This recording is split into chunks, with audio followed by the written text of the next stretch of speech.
叫什么呀，小朋友？张文克。你家大人呢？上班去了。哎，上。你干嘛？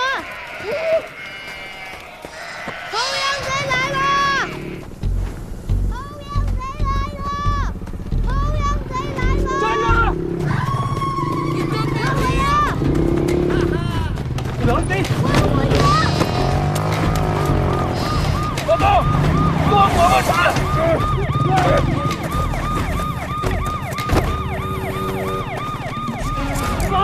死他！快动！说给你摆蛇的，后阳贼会所，扣子，哎，扣上！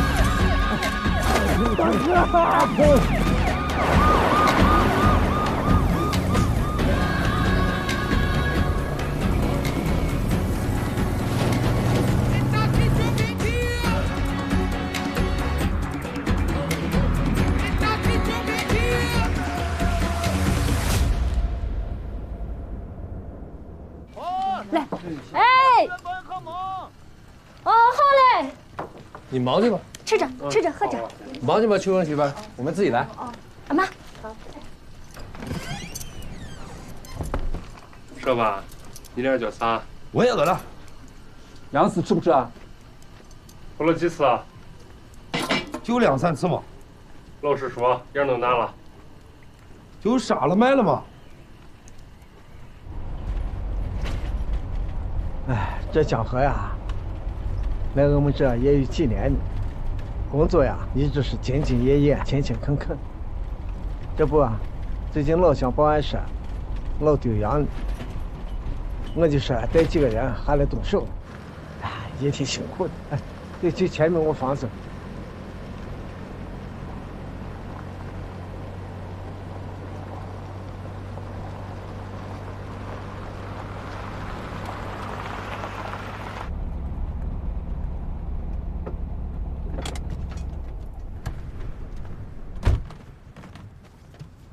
所长，哎，秋实，这我江河了，江河里面呢，在里面呢。里面在呢。进，江河，江河，啊！哎，江河，杨总，上面有人找。谁啊？市局刑侦队罗英伟。你好，你好，啥事儿？到库鲁县查一个案子。哦，梁所，你们这是什么情况？偷羊的谁？我们早上抓的，在问话呢。就在这儿审啊？没有录音录像，不符合流程吧？你们这是咋回事吧？不会是到这审吧？没，梁所，我们抓贼抓饿了，进来喝口热茶，我们这就要押他们回所里呢。行，把他们押回去。哎，走。罗警官找你有点事。那么咋回去嘛？罗警官有车的，你放心。罗警官，你们先聊，我就先回去了。梁所，谢谢。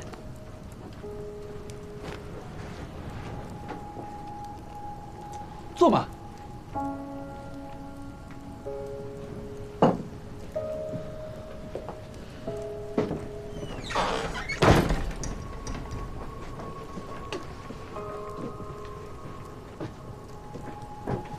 关于库鲁县226锅炉焚尸案，我想找你了解一些情况。啥情况？当年认定的案犯丁宝元，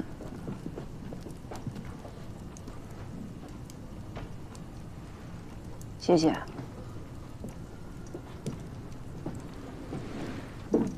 在判决生效后第2年开始申诉，已经申诉了7年，他申诉到了最高检。最高检委托省检察院复查此案。复查？没有必要，人就是他杀的。我看过了这个案件的全部卷宗，这个案子确实存在合理怀疑。审庭的魏庭长要求我们市局复查此案，审庭的意思是赶在省检察院的同志到来以前，我们把这个案子重新查一遍，把当年的证据重新核查，梳理证据链条，消除合理怀疑。如果最后证明这个案子不是丁宝元做的，也纠正在我们自己手里。我师傅办的这个案子，厅里就这么不信任吗？这跟信不信任没关系，跟证据有关。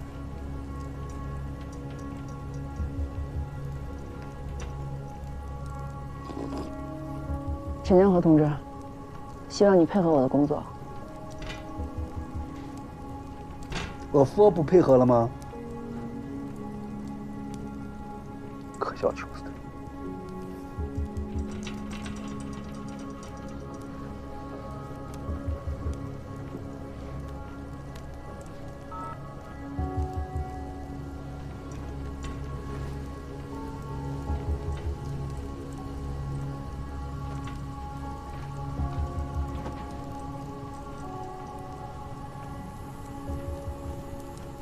行了，领导打电话呀？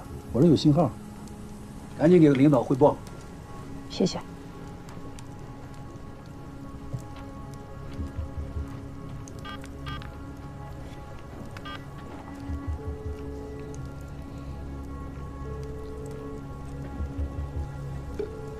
喂，刘局，我是罗英伟。对，我到了。他跟我在一起。沈江河的脾气，您比我更了解吧？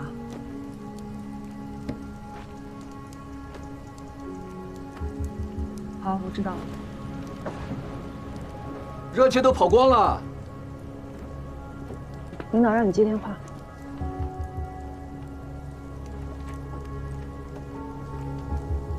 在。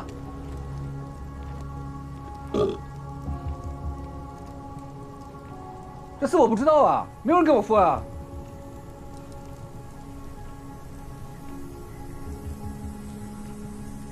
哎，你是领导，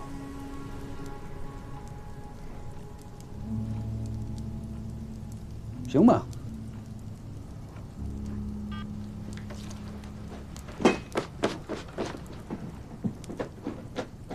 哦，对不起啊。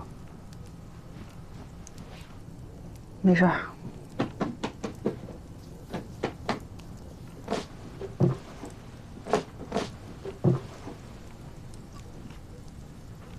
说嘛。关于226锅炉焚尸案，麻烦你把案情始末跟我详细介绍一遍。完整案卷你不是看过了吗？需要你佐证。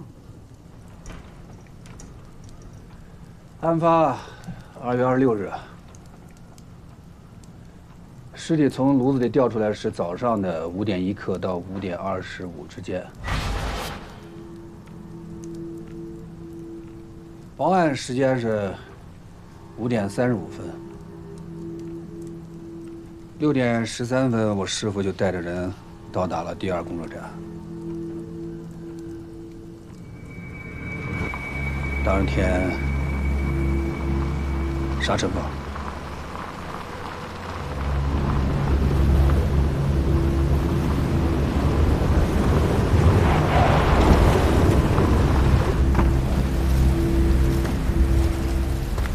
哎，老婆子，我开车的。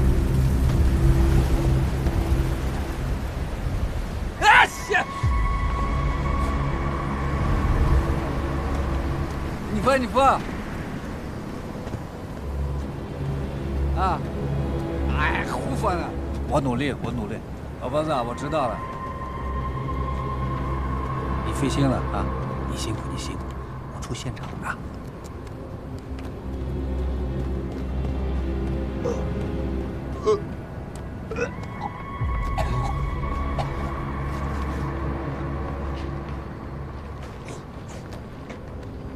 你烟犯了。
来没见过这种事情，吓死人了。这车啥时候到的？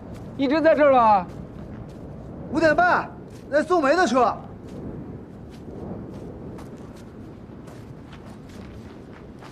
怎么来上班的？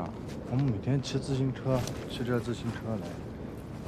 那昨天晚上你在干嘛？晚上出了命案，谁放他们进来的？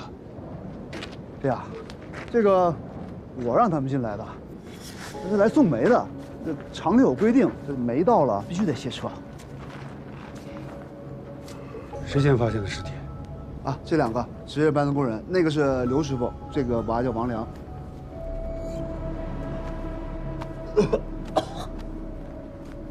那几个是干嘛的？那2个穿工服的是来接白班的工人，另外那2个是拉煤的司机。说说你们站里的情况。我们这个供热站呢，算上我，一共是7个人，6个工人3班倒，都是我带班。那昨天晚上呢，就赶上这个刘师傅跟他徒弟，他们2个值夜班，站里呢就我们3个人。到了早晨出炉渣的时候，突然就掉出个尸体出来。外人能进来吗？外人进不来。这个大门啊，我是从里边锁的。钥匙呢，只有1把，一直在我这儿。平时晚上10点，只要夜班工人接了班，我就把门锁着。不过昨天晚上我锁门晚了点，大概11点锁。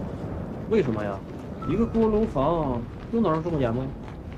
主要是怕丢煤，这周围好多人啊舍不得装暖气，就靠着弄点煤回去烧炉子取暖。这严重的时候拉来一车煤，能丢大半车，丢了煤这些损失都得我们自己赔。外人不让进来，里面的人能出去吗？不能，不让出。这以前发生过夜班工人溜出去喝酒，炉子都灭了，而且偷煤这事儿也发生过站里人干。你咋能保证钥匙只有1把呢？新锁买回来只留1把交给站长，其余的就当众销毁了。我们周围几个站长交流过经验，都这么干。各队，有一些脚印，没有发现拖拽的痕迹，现场被破坏的太严重了。看看这个墙，有没有攀爬的痕迹？好，我看看。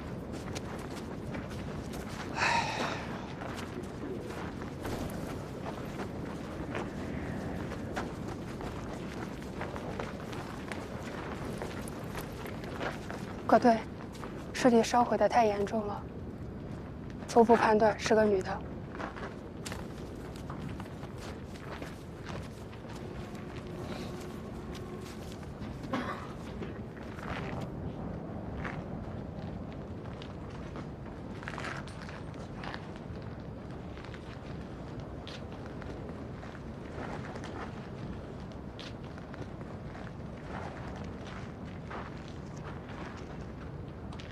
哥说，咋样？好点了吗？好些了。你带他进屋问吧。好。谢谢。这娃你认识？也是你们落车的。这院墙里面啊，就是个小社会。供热站的工作，别人可能瞧不上。搁在这个小县城里啊，也算是个好工作了，铁饭碗。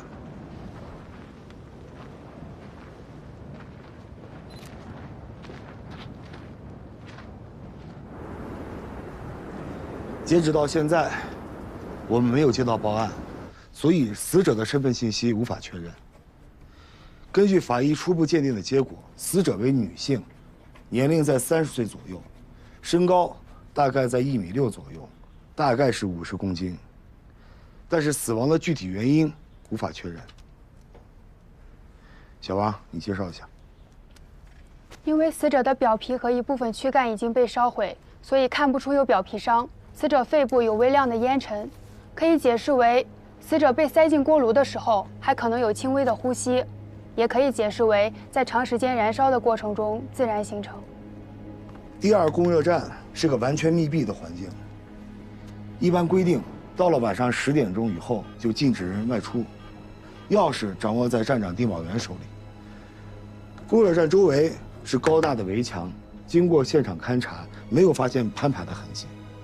昨天晚上，就是他们3个人在值班。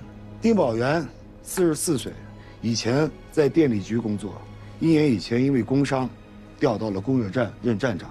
在长达7个月的供热时间里边，站长只能吃住在供热站，并且带班。哎呀，这规定是站长要24小时在站里值班，可是呢，这厂里也知道，站长也都有家，也有事儿。来，喝水，喝水。所以呢，这个只要晚上值班在站里，白天的时候站长也可以出去。我是昨天晚上9点多出去了一趟，大概11点回来的。回来以后我就锁好了门，然后在锅炉房上转了一圈，我就回来睡了。一直到天亮，王良来叫我。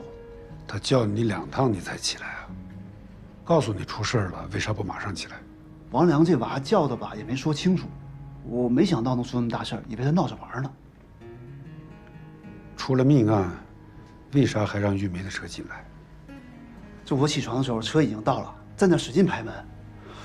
我们厂里有规定，说这煤到了必须得卸。喂，公安局吧，我要报案呀！我这是第2供热站，对，喂，第2供热站。煤车来了。哎，刘三成和王良是师徒关系。刘三成54岁，王良20岁。昨天晚上就是他们俩在值夜班，尸体就在他们当班的时候被别人塞进了锅炉。这个和平常也没啥不一样。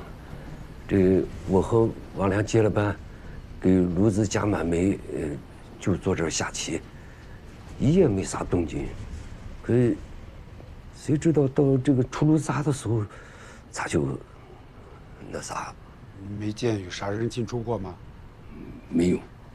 我们晚上锁大门呢，钥匙在站长身上。差不多是11点多的时候，他从外面回来，跟我们闲聊了几句，就上2楼睡觉去了。他的宿舍在锅炉房2楼。他昨天夜里出去过吗？没有。这个我们俩一会儿忙炉子，一会儿在这下棋，也没注意外面。哦对，他是大概晚上9点钟穿过这个院子出去了一趟。不过人家是站长，有啥事也不会跟我们说。院子灯泡子好着呢啊，晚上亮着呢吧？哦，挺亮的。晚上没太阳，门关不关？我关着。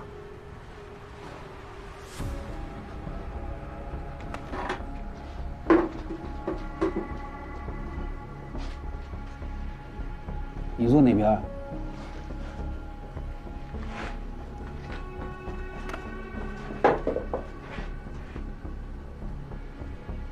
这晚上有动静，听不见啊？我们光顾着下棋了，这个再说那个炉子烧起来声音也大，就算有啥动静也听不见。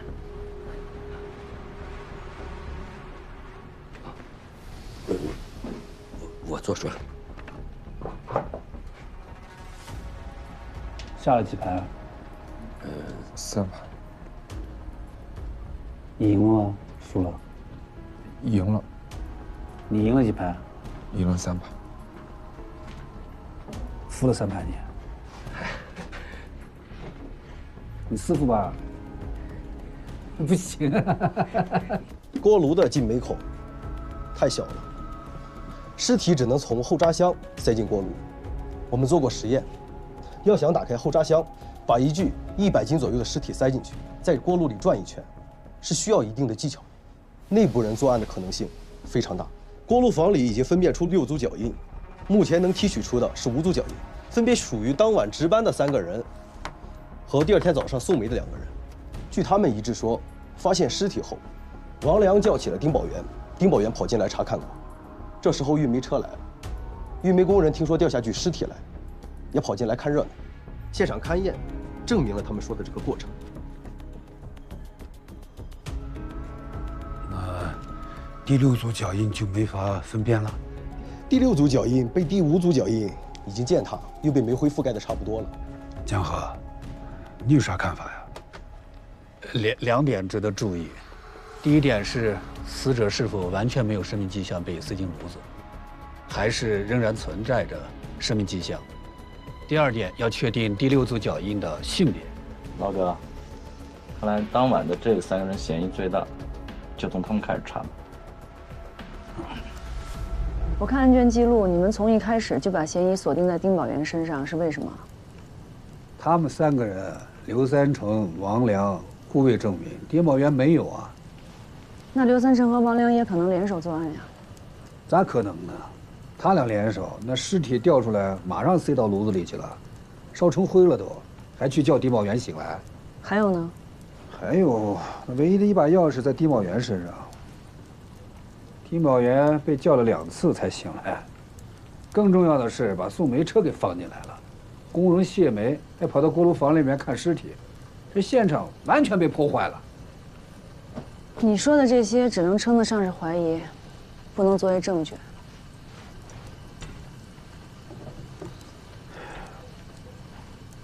你看过那个案卷吗？上面咋写的吗？丁宝元一大早把运煤车放进来，好几个工人卸煤，把现场证据全破坏了。都写成这样了，还算怀疑吗？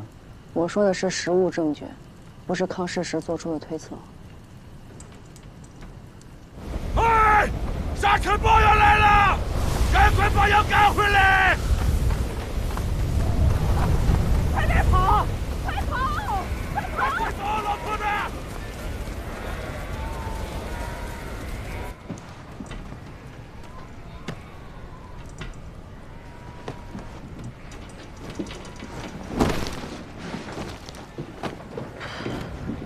哎，干嘛去？车。哎，出去！哦，车。去追赶，我们追赶！走。哎！追！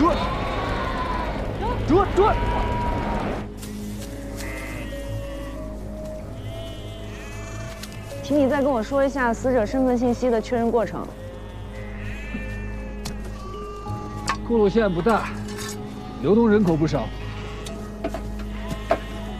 被害人3天了，也没法确认他的身份信息，第4天才有了进展。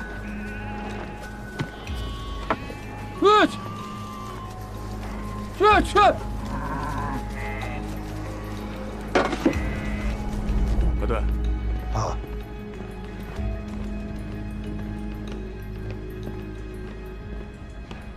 师傅，我这腿都快跑折了。咋样？死者的身份查清了？没有啊，我这一大早跑了10个街道居委会，都没有报案的。你应该是独居。你咋想？咱们常住人口2.2万人，一个家庭要是2、3天没发现少一个人，很奇怪，所以我判断是独居。葛队长，这位阿姨来报案，说她寡居的儿媳妇失踪了，叫陈冲。后来的 DNA 证明死者就是陈春。我们正准备对他的行踪和社会关系进行调查的时候，突然发生了一件事儿。什么事啊？丁宝元跑了。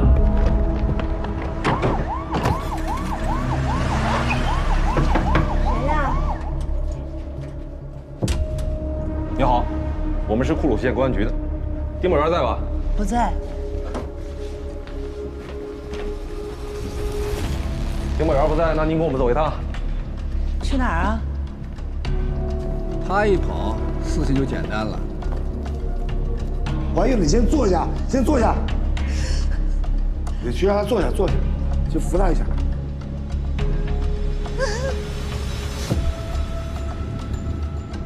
你别着急啊，我只是找你训话啊。他昨天收拾东西是几点钟啊？到你家？晚上大概11点吧，还是12点啊？说准确点。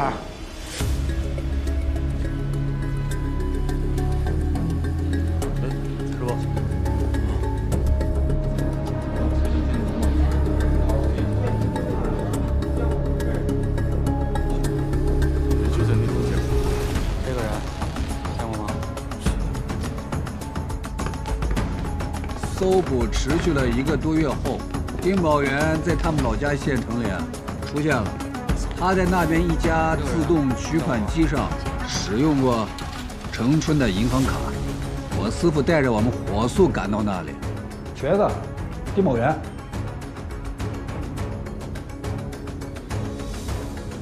取款机上没有监控吗？我们这个取款机上目前还没有加装这个监控。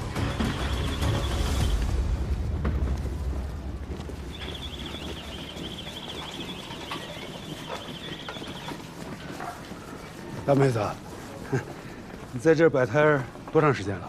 摆了好几年了。这个人你见过吗？见过。哦。啊。啥时候啊？前天他来我这儿买包子，他的眼睛好凶呢。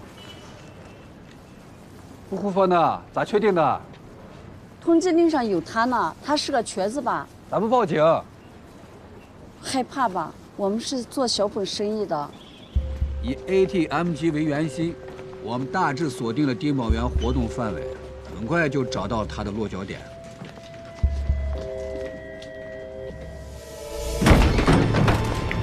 回头，回头！叫什么？说。丁宝元，知道为什么抓你啊？知道。丁宝元。你涉嫌故意杀人，现在依法刑事拘留你。我坦白，是我干的，是吧？撂了。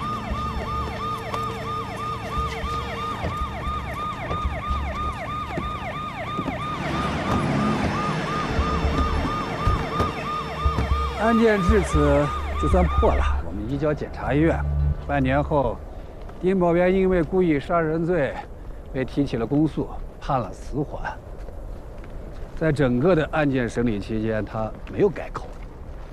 案子过去8年了，他也从死缓改成了无期，又减成了20年。今天突然说人不是他杀的，刚才跟你说了，他是在判决生效的第2年就开始申诉了。案子审理期间为啥不否认呢？你是在问我吗？我问这件事情。这个案子确实存在许多的合理怀疑。小罗警官，你能不能给我好好讲讲啥叫合理怀疑？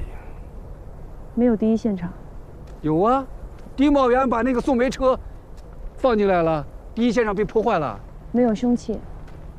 卸煤铁锨就是凶器啊！铲煤的时候，痕迹被破坏了。丁宝元跟陈春没有交集，那犯罪动机是什么？丁宝元说认错人了，所以才判了死缓。那陈春是怎么进去的呢？那不是一个封闭的空间吗？他晚上出去忘锁门了。好。陈春跟里面的3个人都没有交集。夜里11点，一个寡妇，还是做过暗娼的寡妇，她去供热站干什么？难道真的是去偷煤吗？我们也怀疑他去供热站做皮肉生意去了。小罗，我干这行快20年了，见了不少，听了不少。我发现啊，有时候人的这个行为啊，不能用正常逻辑来判断。我就碰到过这么一桩人，有个老公来报案，说老婆子丢了1个星期，没有回来。我们兴师动众去找了3天，老婆子回来了。我们问他上哪儿去了，他说：“哎，我看到了一个从来没见过的美丽的鸟。”我追，一直追到南山的山里面去了。你能想象他好久没有工作了吗？那跟这个没有关系。哎呀，没有听明白呀。总之，在我看来，这就是一个典型的没有犯罪动机、没有物证，仅凭口供定罪的。有物证啊！丁宝元拿着陈春的银行卡取钱了。银行卡在哪？可能销毁了。可能。当然有可能。那还是没有物证。有人证，他出逃的时候告诉老婆子说人是他杀的。他被捕的时候主动承认人是他杀的，他没干这事，为啥要跑呢？为啥要承认呢？口供的证明力是有限的。你想说啥？不，你想说啥？你是不是想说我们刑讯逼供他了？哎，你这表情太讨厌了。现在法治理念讲的是疑罪从无。丁宝元可能杀人吗？可能，但根据现在的证据，能证明这一切吗？不能。所以根据疑罪从无的原则，就疑罪从无。